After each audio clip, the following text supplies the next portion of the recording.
الحمد للہ وکفا والصلاة والسلام علی اشرف الانبیاء وخاتم المرسلین وعلی آلہ واصحابہ واولیاء ملتہ وصلحاء دینہ اجمعین، اما بعد۔ قال اللہ تبارک وتعالی فی کلام المجید والبرہان الرشید: یا ایہا الذین آمنوا کتب علیکم الصیام کما کتب علی الذین من قبلکم لعلکم تتقون۔ صدق اللہ مولانا العظیم۔ ان اللہ وملائکتہ یصلون علی النبی یا ایہا الذین آمنوا صلوا علیہ وسلموا تسلیما۔ اللہم صلی علی سیدنا و مولانا محمد وعلی آلہ واصحاب سیدنا ومولانا محمد وبارک وسلم وصلی علیہ۔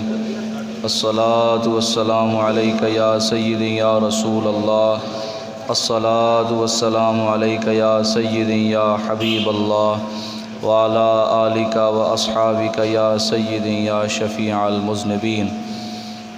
مولاي صل وسلم دائما ابدا علی حبیبک خیر الخلق کلہم، والحبیب الذی ترجى شفاعته لكل حول من الاحوال مقتحم، محمد صلی اللہ علیہ وسلم سید الکونین والثقلین والفریقین من عرب ومن عجم، ومن تکن برسول اللہ نصرته ان تلقه الاسد في اعجمها تجمی۔ مولاي صل وسلم دائما ابدا علی حبیبک خیر الخلق کلہم۔ اللہ تبارک و تعالیٰ کی حمد و ثنا کے بعد عقل مند لوگ، سلیم الفطرت لوگ جب کسی کے ہاں مہمان کی آمد ہوتی ہے تو مہمان نواز اس کی عزت افزائی کا اہتمام کرتے ہیں۔ پھر مہمان جتنا معظم ہوتا ہے، جتنا اعلیٰ ہوتا ہے، اس کی اتنی ہی زیادہ تعظیم اور توقیر کی جاتی ہے۔ بعض مہمان ایسے ہوتے ہیں ان کی آمد پر صرف چہرے کے ساتھ مسکرانا ان کے لیے کافی ہوتا ہے، اور بعض مہمان ایسے ہوتے ہیں انہیں خوش آمدید کہا جاتا ہے، اور بعض مہمان ایسے ہوتے ہیں کہ کئی مہینوں تک ان کی آنے کا انتظار کیا جاتا ہے۔ بلا مثل و بلا تمثیل رمضان المبارک بھی وہ بابرکت مہینہ ہے، وہ بابرکت مہمان ہے جس کا انتظار ہم 11 مہینے کرتے رہتے ہیں کہ بابرکت مہمان آئے گا۔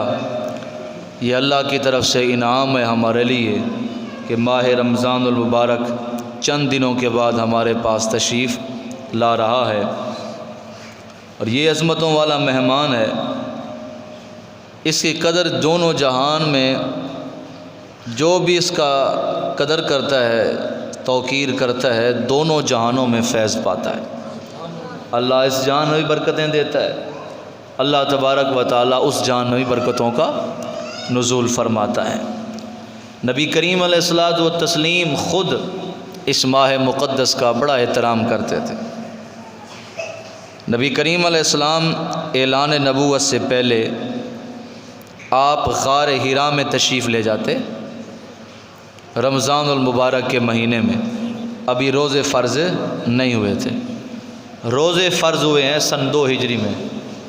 میرے آقا و مولا صلی اللہ علیہ وآلہ وسلم رمضان کے روزوں کی فرضیت سے پہلے حضور علیہ السلام غار حرا میں تشریف لے جاتے اور وہاں جا کر عبادت کرتے،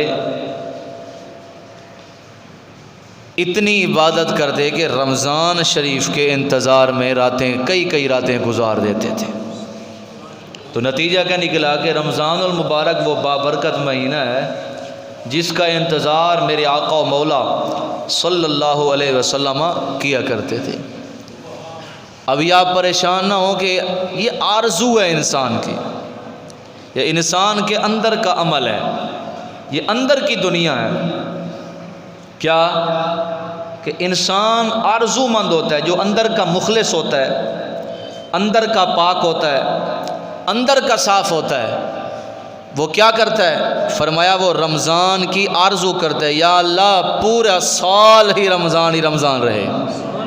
حتیٰ کہ میرے آقا و مولا صلی اللہ علیہ وسلم فرماتے ہیں، میرے صحابہ اگر تمہیں معلوم ہو جائے نا کہ رمضان کتنا بابرکت مہینہ ہے، تم اللہ سے دعا کرو، اللہ رمضان ہی سارا سال رکھو، اوے مہینہ دے ہی نا، اتنا بابرکت مہینہ ہے۔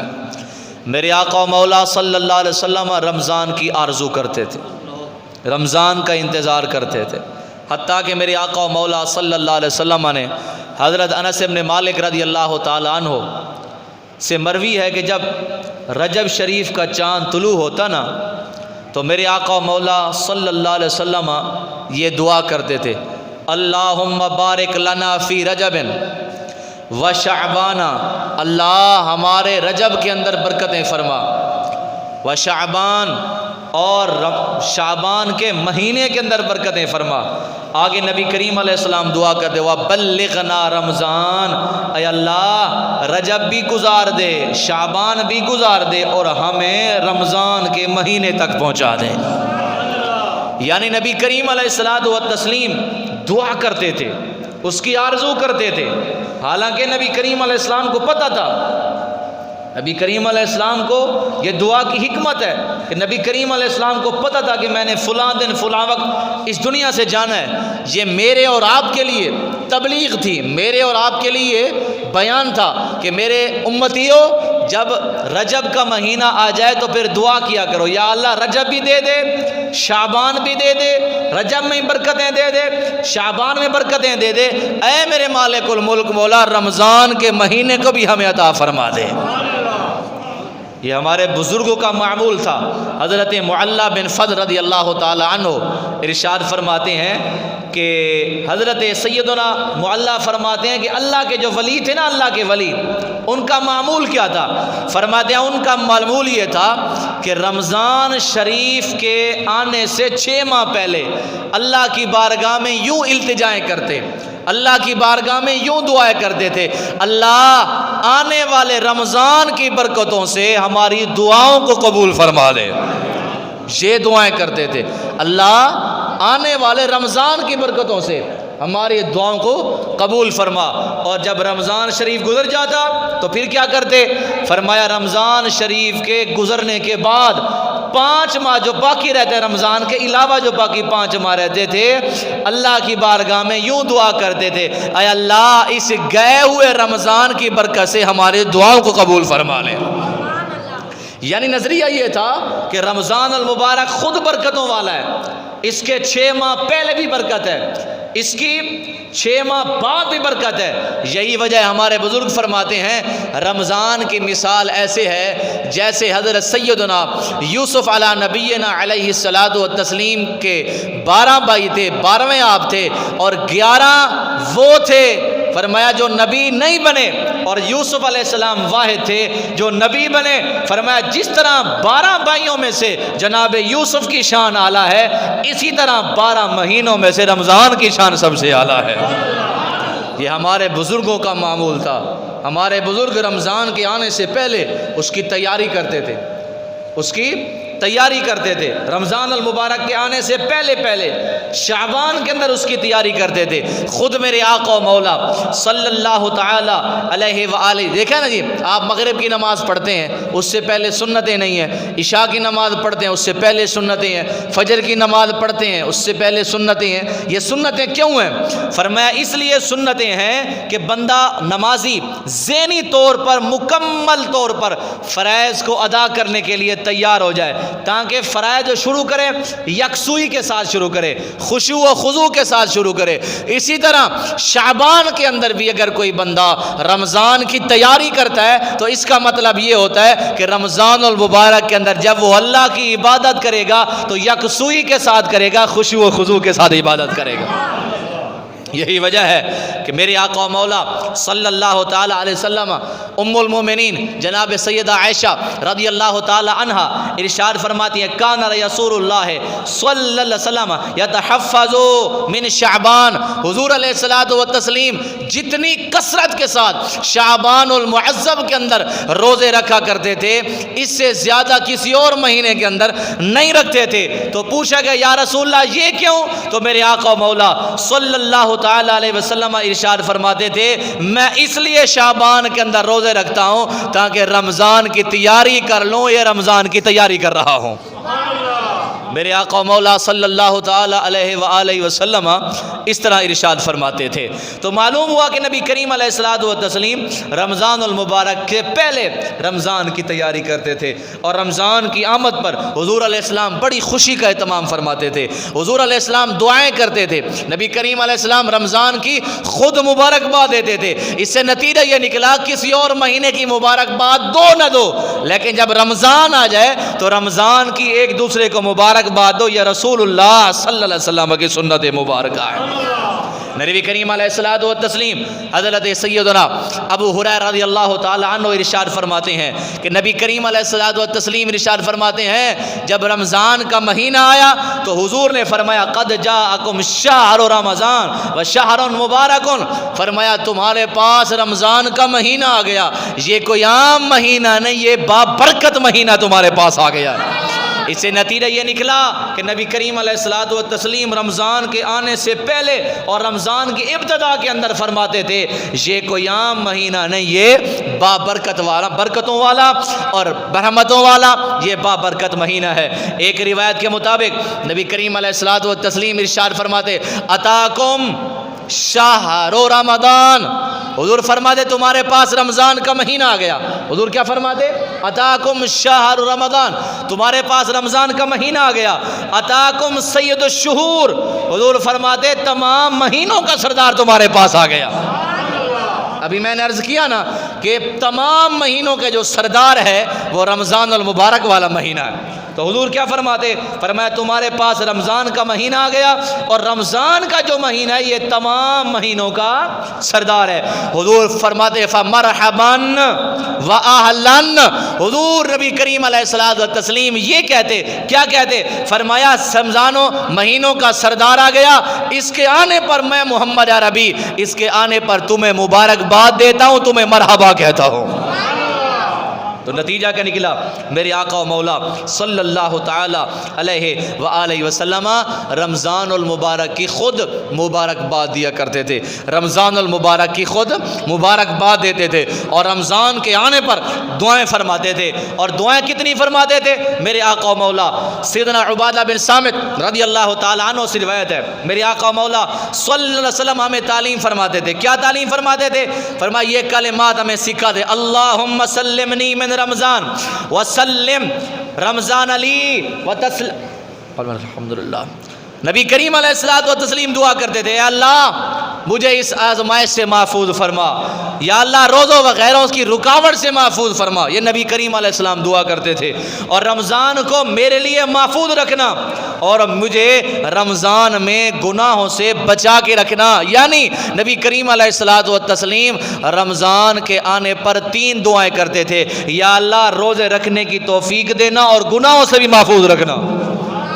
اب آپ اندازہ لگائیں کہ نبی کریم علیہ الصلوۃ والتسلیم کس طرح رمضان کے آنے پر دعائیں مغفرت فرماتے تھے، اور رمضان کے آنے پر میرے آقا مولا صلی اللہ تعالی علیہ وسلم گناہوں سے بچنے کی دعائیں کرتے تھے۔ حضرت سیدنا انس بن مالک رضی اللہ تعالیٰ عنہ فرماتے ہیں ہم بیٹھے ہوئے تھے نبی کریم علیہ السلام کی بارگاہ میں، میرے آقا مولا صلی اللہ علیہ وسلم نے فرمایا ما تستقبلون وماذا يستقبلكم، فرمایا صحابہ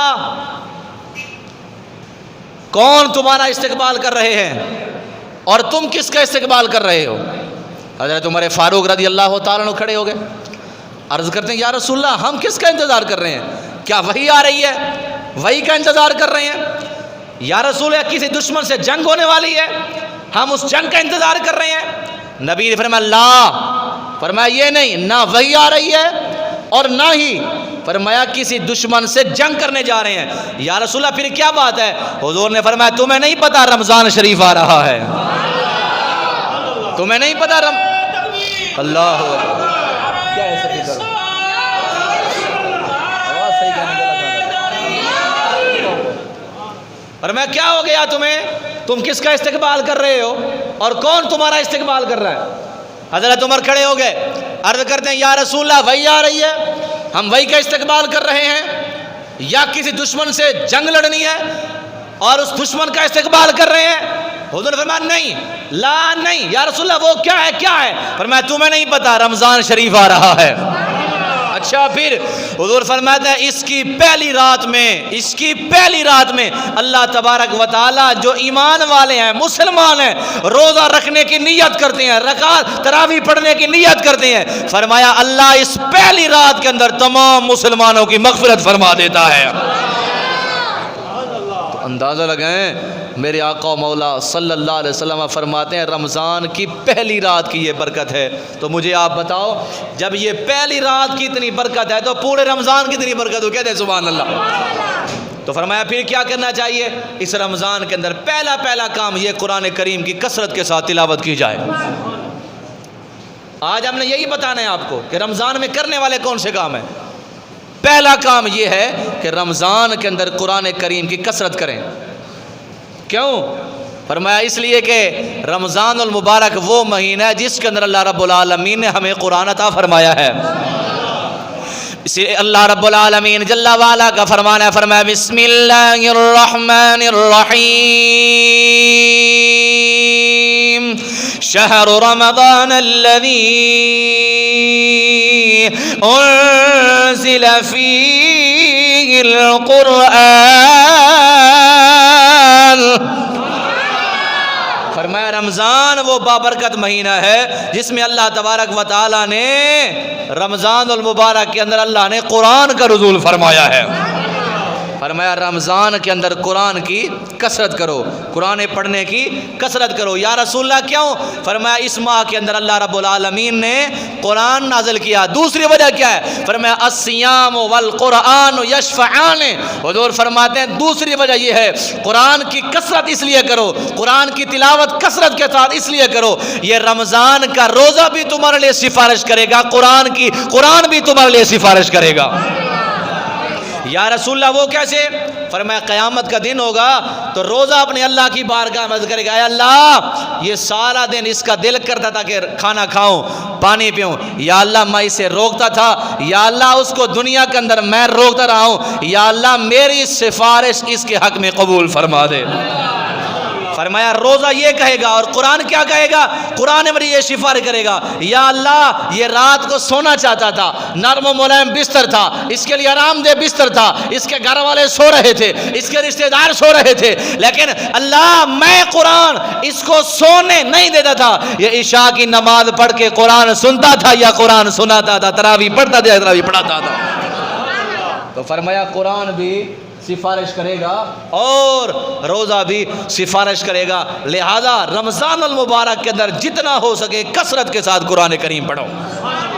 اور تیسری حدیث سنانے لگا ہوں، اما عائشہ صدیقہ رضی اللہ تعالیٰ عنہ فرماتی ہیں رمضان میں قرآن شریف اس لیے کثرت سے پڑھو، حضور کو میں نے دیکھا میرے آقا مولا صلی اللہ علیہ وسلم قرآن کریم ہر روز پڑھتے تھے، رمضان کے اندر کثرت کے ساتھ پڑھتے تھے۔ میں نے پوچھا یا رسول اللہ قرآن کریم رمضان میں کثرت کے ساتھ کیوں پڑھتے ہیں؟ فرمایا میری عائشہ تمہیں نہیں خبر، تمہیں نہیں پتا؟ فرمایا میں قرآن پڑھتا ہوں، خود نہیں پڑھتا، فرمایا جبریل میرے پاس آتا ہے، فرمایا میں قرآن کا دور کرتا ہوں، وہ مجھے قرآن سناتا ہے، میں اسے قرآن سناتا ہوں، وہ مجھے قرآن سناتے ہیں میں اسے قرآن سناتا ہوں۔ نتیجہ کیا نکلا؟ نتیجہ یہ نکلا قرآن پڑھنا بھی مصطفیٰ کی سنت ہے اور رمضان میں قرآن سننا بھی نبی کریم علیہ السلام کی سنت ہے۔ نتیجہ یہ نکلا کہ قرآن کریم کے اندر قرآن سیکھنا بھی چاہیے، قرآن کو صحیح طریقے سے پڑھنا بھی چاہیے، اور جتنا ہو سکے کثرت کے ساتھ قرآن کریم کی تلاوت بھی کرنی چاہیے، اور اسی طرح ہر نیک عمل کرنا چاہیے، ہر دنیاوی اخروی ہر نیک کام کرنا چاہیے۔ اچھے اچھے کام، کیا نماز کے اندر کثرت کر دیں۔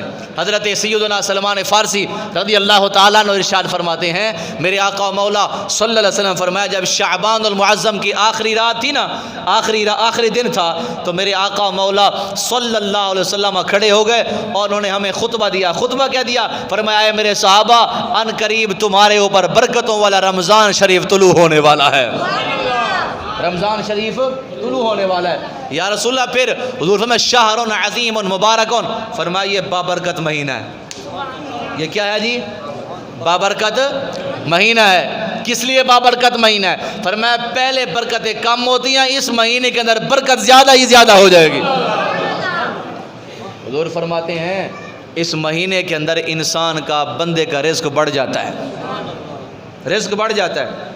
آج اپنا بجٹ آپ دیکھ لیں، رمضان سے پہلے بھی دیکھ لیں اور جب رمضان آ جائے پھر بھی دیکھنا، اور یہ مسئلہ بھی یاد رکھیں، میرے حضور فرماتے ہیں رمضان المبارک کے اندر جتنا خرچہ کرو گے اللہ تبارک و تعالیٰ کی ذات نہیں پوچھے گی، کیوں؟ جتنا زیادہ خرچ کرو گے اللہ اتنا زیادہ عطا فرمائے گا، اتنا زیادہ عطا فرمائے گا۔ یہی وجہ ہے حضور فرماتے ہیں، فرمایا جب رمضان آ جائے گا، برکتوں والا مہینہ آ جائے گا، پھر کیا ہوگا؟ حضور فرماتے ہیں دن کو روزہ رکھنا اور رات کو قیام کرنا، نماز پڑھنا، تراویح پڑھنا۔ اب تراویح کتنی پڑھنی ہے؟ 8 رکعتیں؟ سارے بتائیں کتنی پڑھنی ہے؟ نہیں سارے بولے نا، ہمارے بندے بڑے سمجھدار ہیں۔ استاد صاحب، قاری صاحب نے کہا اللہ اکبر، کھڑے ہو گئے، قاری صاحب نے سورہ فاتحہ پڑھی، 1 رکوع پڑھا، 2 رکوع پڑھے، جیسے کہ نا اللہ اکبر، رکوع میں گئے، جلدی شروع ہو گئے بیچ میں۔ اور کیا ہے جی؟ یار تھک جاتے ہیں، قاری صاحب تو نہیں تھکتے، ہم تھک جاتے ہیں۔ میرے دوستو، یہ رمضان کے بابرکت مہینہ آنے والا ہے، اس میں ایک ایک گھڑی ہمارے لیے برکت والی ہے، ایک ایک گھڑی، یعنی کچھ دن برکت والے، کچھ راتیں برکت والی، لیکن رمضان وہ مہینہ ہے دن بھی برکت والا، رات بھی برکت والی، شام بھی برکت والی، صبح بھی برکت والی۔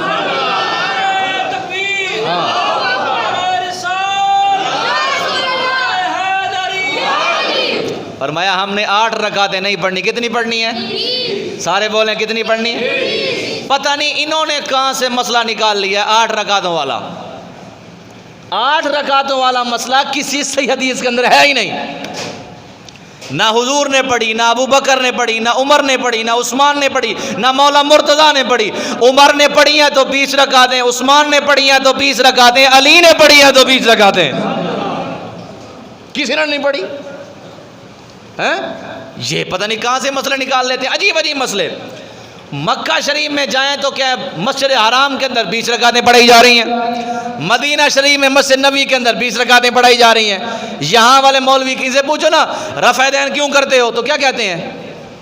وہ جی مدینے میں بھی رفع دین ہوتا ہے، مکے میں بھی رفع دین، اللہ اکبر یوں کرتے ہیں۔ میں نے کہا اچھا، میں نے کہا رفع دین وہ کرتے تم کرتے ہو، وہاں تو 20 پڑھتے ہیں، یہاں کیوں 20 نہیں پڑھتے؟ اور بولو دا صحیح یار، سبحان اللہ۔ مطلب سمجھ نہیں آ رہا لگتا ہے آپ کو؟ سوچنے کی بات ہے نا کہ وہاں رفع دین کرتے ہیں تو ہم کرتے ہیں۔ میں نے کہا اچھا بالکل ٹھیک ہے بھیا، وہاں تو 20 رکعتیں پڑھتے ہیں، یہاں 8 کیوں پڑھتے ہو؟ یہاں بھی تو پھر 20 پڑھو نا۔ کہتا ہے نہیں جی 20 نہیں ہے، 8 رکعتیں ہیں۔ میں نے کہا نبی نے 8 نہیں پڑھی، نبی نے 20 پڑھی ہیں۔ کہتا ہے نہیں، اما عائشہ رضی اللہ تعالی عنہ کہتی ہیں نبی کریم علیہ السلام 11 رکعتیں پڑھتے تھے، 8 تراویح کی ہوتی تھی اور 3 وتر ہوتے تھے۔ میں نے کہا ایک طرف تم کہتے ہو وتر پڑھنا ایک چاہیے اور ادھر کہتے ہو عائشہ کہتے ہیں نبی پڑھتے 3 تھے۔ اور میں نے کہا جو تمہاری حدیث کبھی ادھر لے جاتے ہو کبھی ادھر لے جاتے ہو، تمہارے نزدیک تو وتر پڑھنا ایک ہے، تم ابھی 3 مان رہے ہو۔ اگر ماننے پہ آ جاؤ تو 3 ماننے پہ، اگر نہ مانو تو 20 کو 8 کر دیتے ہو۔ او خدا کے بندو، دین ایک بیان کرو جو یہاں بھی ہو وہاں بھی ہو۔ وہاں بھی عمر نے 20 پڑھی ہے، یہاں المصطفیٰ کے اندر بھی 20 پڑھی جاتی ہے۔ تو فرمایا رکعتیں کتنی پڑھنی ہے جی؟ 20۔ تراویح کتنی پڑھنی ہے؟ 20۔ اور اس کے اندر قرآن کریم سننا ہے۔ قرآن کریم میرے دوستو یہ موقع ہے، خاص موقع ہے، خاص موقع آ رہا ہے رمضان شریف کا، قرآن کریم پڑھنے کا اور اس گندے نفس کو صحیح کرنے کا۔ یقین کریں ہمارا نفس اتنا برا ہو چکا ہے کہ ہم نماز نہیں پڑھتے، ہم قرآن نہیں پڑھتے، رمضان کے روزہ نہیں رکھتے، کیا ہے جی میرے سر میں درد تھا میں روزہ نہیں رکھتا، میرے پیٹ میں درد ہے میں روزہ نہیں رکھتا. یہ نوجوان ایسے کرتے ہیں، نوجوان. بزرگ تو جہاں گئے، نوجوان ایسے کرتے ہیں. خدا کی قسم رمضان کا ایک روزے کا اگر آپ کو پتہ چل جائے نا کس کی برکتیں کیا ہے، خدا کی قسم آپ مر جاؤ اگر رمضان کا روزہ نہ چھوڑو. صحیح بتا رہا ہوں میں آپ کو، رمضان کی اتنی برکتیں ہیں. اللہ رب العالمین رزق میں برکت دے دیتا ہے، روٹی میں برکت دے دیتا ہے، حتیٰ کہ اللہ تبارک و تعالی وحدہ لا شریک ہمارے آنے والے سال کے اندر اگر ہم آج برکتیں رحمتیں لوٹنے کا ارادہ کر لیں، اللہ پورا سال رمضان کی برکت سے رحمتوں کا نزول فرما دیتا ہے، پورا سال. دیکھیں میں حدیث سنا رہا ہوں، میرے آقا و مولا صلی اللہ علیہ وآلہ وسلم ارشاد فرماتے ہیں، فرمایا رمضان کے اندر اگر کوئی بندہ کسی شخص کو، کسی روزے والے کو افطاری کرواتا ہے، کیا کرواتا ہے؟ افطاری کرواتا ہے. اور افطاری کس کے ساتھ؟ ایک کھجور کی گٹھلی کے ساتھ، ایک کھجور کے ساتھ. حضور فرماتے ہیں، فرمایا جتنا ثواب اس روزے دار کو ملے گا اتنا ثواب روزہ کھلوانے والے کو ملے گا. تو آپ اندازہ لگائیں کتنا ثواب ہے. روزہ رکھا ایک شخص نے، پورا دن بھوکا رہا، پورا دن پیاسا رہا، اس نے آنکھوں کی حفاظت کی، اس نے دل کی حفاظت کی، اس نے ایمان کی حفاظت کی، لیکن جب شام ہوئی ایک بندے نے اسے صرف ایک کھجور دی، کامیاں روزہ کھول لے. حضور فرماتے ہیں اس روزہ کھولنے کی برکت سے جتنا ثواب روزہ رکھنے والے کو ملا اتنا ثواب افطاری کرانے والے کو ملا. تو نتیجہ کیا ہے میاں، اس ماہ رمضان کے اندر جتنا ہو سکے افطاری کراؤ. اگر روزہ نہیں رکھ سکتے تو کسی روزہ رکھنے والوں کی افطاری کرا دو، اللہ رحمتوں کا نزول فرما دے گا، برکتوں کا نزول فرما دے گا. غریبوں کی امداد کریں، غریبوں کی امداد کریں، یتیموں کا سہارا بنیں. رمضان سے پہلے رمضان کے پہلے عشرے کے اندر. وہ کیوں؟ فرمایا اس لیے. ہاں جی چودھری صاحب کیا حال ہیں؟ جی ٹھیک ہوں. یار رمضان کے اندر فطرانہ دینا دے دیا ہے جی؟ جی دے دیا ہے. کب دیا ہے جی؟ فرمایا یار میں آخر عشرے کے اندر دوں گا. کیوں جی؟ فرمایا آخر عشرہ عید آنے والی ہے، عید غریب کریں گے. میں نے کہا اچھا اگر وہی عشرہ پہلے عشرے کے اندر دے دے تو پھر کیا ہوگا؟ کہتا نہیں یار پہلے نہیں دے سکتا. میں نے کہا نا یہ غلط ہے. کہا کیا؟ فرمایا فطرانہ دینا ہے، زکوٰۃ دینی ہے، کسی عالم دین کی خدمت کرنی ہے، مسجد کے امام کو سوٹ لے کے دینا ہے، تو بعد میں کیوں لے کے دیتے ہو؟ وجہ کیا ہے؟ کسی غریب کو دینا تو بعد میں کیوں لے کے دیتے ہو؟ وجہ کیا؟ فرمایا جی ہم آخری عشرے میں زکوٰۃ نکالتے ہیں. میں نے کہا نکالو، ضرور نکالو، لیکن کم از کم پہلے عشرے کے اندر نکالو. اگر کسی غریب کو پیسے دو گے وہ بیچارہ عید تک اپنے اخراجات تو کم از کم روزے تو صحیح طریقے سے ادا کر لے گا نا جی. بات صحیح ہے نا جی. ہمارے ایک دوست تھے وہ کہنے لگے جی ہمارے چودھری صاحب ہمیں عید کے دن سوٹ دیتے تھے. میں نے کہا بڑی بات ہے. میں نے کہا پہلے کیوں نہیں دیتے تھے؟ کہتے ہیں استادی بھی نیا سوٹ پہن لیں، استادی بھی نیا سوٹ پہن لیں، قاری صاحب بھی نیا سوٹ پہن لیں. یہ تو ہماری شان کے خلاف ہے. میں چودھری صاحب ہوں، میں ملک صاحب ہوں، میں خان صاحب ہوں، میں فلاں صاحب ہوں. اور میں نے کہا سارے خان تم ہو، اور کم از کم یہ تو خیال دینا بھی ہے تو بندے کو روٹی. ایک بندے کو بھوک لگی ہے صبح کے ٹائم، آپ کہو کہ بیٹھ جا تمہیں دیر سے دیتا ہوں، آدھے گھنٹے کے بعد دیتا ہوں. جب اس کی بھوک مٹ جائے گی تب کھانا دیں گے، پھر تو کوئی فائدہ نہیں نا. جب بھوکے کو بھوک لگے تب کھانا دو، جب پیاسے کو پیاس لگے تب پانی دو. کیوں؟ فرمایا کہ اللہ تبارک و تعالیٰ کی بارگاہ میں وہ بندہ بھی دعا کرے گا، اس کا جسم بھی دعا کرے گا. اس لیے آپ کوشش کریں. آپ کو پتہ ہے کہ آپ کے محلے کے اندر کون کون سے غریب ہیں، آپ کے رشتہ دار کون کون سے ہیں، آپ کے محلے کے ارد گرد دائیں میں کون کون سے ایسے افراد ہیں جو غریب ہیں، ٹھیک ہے، جو نادار ہیں، جو مستحق ہیں. آپ انہیں فطرانہ دیں، آپ انہیں زکوٰۃ دیں، آپ ان کی خدمت کریں. کیوں؟ فرمایا آج خدمت کر لیں اس کا نتیجہ کیا نکلے گا؟ اس کا رمضان المبارک کا راشن لے لے گا، افطاری کا سامان لے لے گا، سحری کا سامان لے لے گا. تو فرمایا وہ بھی مسلمان بھائی ہیں، وہ بھی ہمارے مسلمان ہیں. اور یہ عجب طریقہ ہے، ایک گٹو دیتے ہیں 10 کلو کا. کون سا 10 کلو کا دیتے ہیں؟ گٹو آٹے کا. کون دیتے ہیں جی؟ ایم پی اے صاحب دے رہے ہیں، ایم این اے صاحب دے رہے ہیں، چیئرمین صاحب دے رہے ہیں، کونسلر صاحب دے رہے ہیں، ٹھیک ہے جی، یہ سارے دیتے ہیں. گٹو ایک ہوتا ہے، غریب لے رہا ہوتا ہے اور ساتھ اخبار والا فوٹو کھینچ رہا ہے. کیا ہے جی؟ یہ ہم راشن تقسیم کر رہے ہیں. اور میں نے کہا خدا کی بارگاہ میں جواب نہیں دینا. اس بیچارے غریب کی عزت نفس پر، عزت نفس کو مجروح کر رہا ہے. اس کی عزت نہیں، اس کا نفس نہیں. ایک بوڑھا سفید ریش آدمی وہ آٹا لے رہا ہے اور 10 بندے آٹا دے رہے ہیں, پورا پاکستان اس کی فوٹو دیکھ رہا ہے. اگر ایک بندہ آ کر کہہ دے یار کتنا عجیب آدمی ہے, تو لوگوں سے آٹا لیتا ہے, تو مجھے بتا اس کی غریبی سے بد دعا نکلے گی یا دعا نکلے گی؟ ہمارے اللہ تبارک و تعالیٰ جسے سخی بناتا ہے نا, اسے عقل بھی دے. عقل ہوتی ہے لیکن عقل چلتی کیا ہے؟ پورا سال چلاتے ہیں. اور میں نے تجھے آٹا نہیں دیا تھا. اور ایک نیا رواج چل پڑا ہے, ٹوکن دیتے ہیں. ٹوکن, ہاں جی, یہ میاں صاحب دے رہے ہیں ٹوکن جی, 600 ٹوکن تقسیم کریں گے. اس میں گھی بھی ہوگا, آٹا بھی ہوگا, دالیں بھی ہوں گی, چینی بھی ہوں گی. یہ کیا ہے جی؟ راشن تقسیم ہو رہا ہے. اب دے کیا رہے ہیں؟ فرمایا ہر ایک آتا ہے پہلے فوٹو کھنچواتا ہے. آج میاں صاحب آئیں گے, آج وزیر خارجہ صاحب آئیں گے, آج وزیر فلاں صاحب آئیں گے. اور میں نے کہا خدا کے بندو, کم از کم کسی کا احتیاط, اس طرح احتیاط ہوتا ہے. کسی کو سوٹ دینا ہے تو عزت کے ساتھ دو, اور کسی کو پیسے دینا ہے تو عزت کے ساتھ دو, کسی کو فطرانہ دینا ہے تو عزت کے ساتھ دو. یاد رکھو, اگر نبی کریم علیہ السلام فرماتے ہیں, فرمایا اگر کسی کی خدمت کرنی ہے تو اس طریقے سے کرو, ایک ہاتھ سے دو, دوسرے کو پتہ ہی نہ چلے. ایسے ہے کہ نہیں ہے؟ ایسے ہے نا, سارے جانتے ہیں لیکن ایسے کرتے نہیں ہیں. کیوں نہیں کرتے؟ یہ اس کے محتاج ہے. یہ جو اندر کھڑا ہے نا گندا نفس, اس نفس کے محتاج ہیں. نفس کرتا ہے نا جی میری واہ واہ ہو, میری بلے بلے ہو.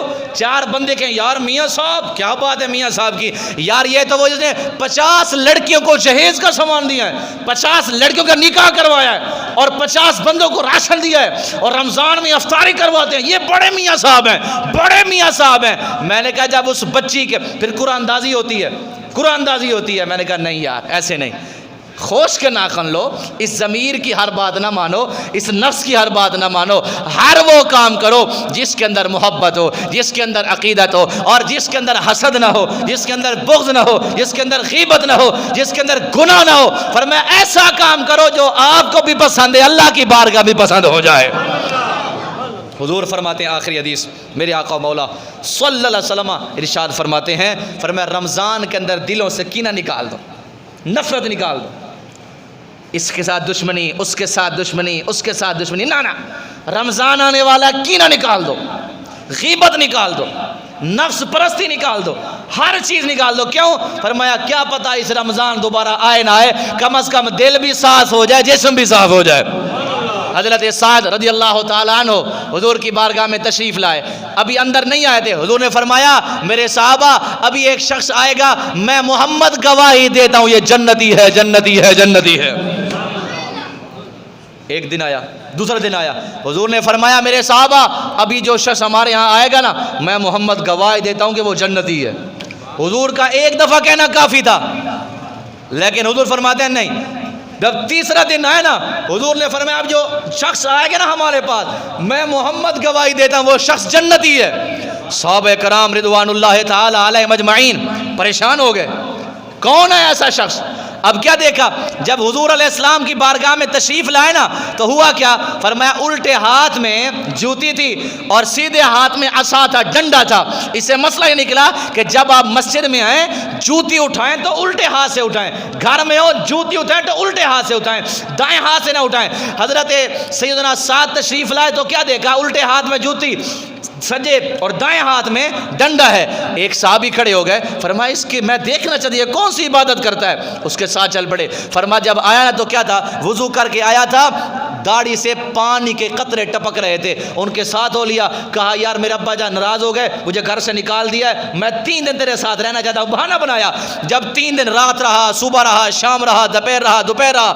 جب 3 دن رہا نا, نمازیں بھی اس نے پڑھی جو میں پڑھتا تھا, تہجد اس نے وہی پڑھی جو اس صحابی پڑھتے تھے, سارا کچھ وہی کام کیا جو دوسرے صحابہ کرتے تھے. جب 3 دن گزر گئے نا, حضرت سعد کا ہاتھ پکڑا, کہا میاں یہ تو بتا کہ نبی نے کہا تو جنتی ہے, تو جنتی ہے, تو نے کوئی ایسا عجیب کام تو کیا نہیں جس سے معلوم ہو کہ تو جنتی ہے, تو بھی وہی کام کر رہا جو ہم کام کرتے ہیں, کون سا ایسا کام کرتا ہے؟ اب آپ سنیں گے تو ایمان تازہ ہوگا. حضرت سعد رضی اللہ تعالیٰ عنہ نے کہا نمازیں بھی پڑھتا ہوں, تہجد بھی پڑھتا ہوں, صدقہ و خیرات بھی دیتا ہوں, لیکن میری ایک خوبی یہ ہے. فرمایا کیا؟ فرمایا ایک یہی خوبی ہے, اللہ جسے دے دیتا ہے میں اس سے حسد نہیں کرتا, کسی سے بغض نہیں کرتا. بس اس لیے یہ مہینہ برکتوں والا مہینہ ہے. کوشش کریں اس کے اندر احترام کریں, بغض چھوڑ دیں, کینہ چھوڑ دیں, حسد چھوڑ دیں. اللہ تبارک و تعالی مجھے اور آپ کو عمل کی توفیق